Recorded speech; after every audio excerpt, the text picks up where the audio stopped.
15వ తారీఖు మహాశివరాత్రి ఫిబ్రవరి నెలలో. మరి 15వ తారీఖు మహాశివరాత్రిని పురస్కరించుకొని ఎవరైతే సింహరాశి వారు ఉన్నారో తప్పకుండా ఒక చిన్న పరిహారాన్ని చేసుకోండి. మీరు అత్యంత అద్భుతమైనటువంటి ఫలితానికి చేరుకుంటారు. మహాశివరాత్రి 15వ తారీఖు నెంబర్ 6 శుక్రుడు. ఇట్టి శుక్రుడు అంటే మనకు మహాలక్ష్మి.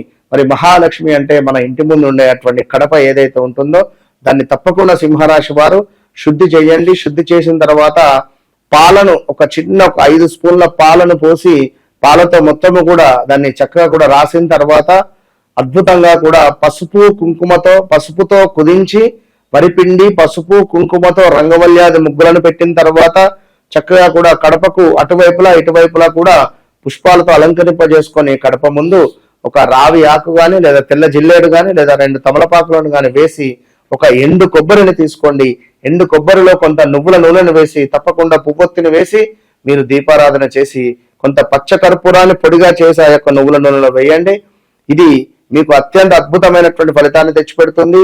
విష్ణు సహస్రనామాలు కావచ్చును, అదేవిధంగా ఈశ్వరునికి సంబంధించినటువంటి 108 నామాలను చదవండి. వ్యక్తిగత జాతకంలో నడిచే అంతర్దశలను కూడా తెలుసుకోండి.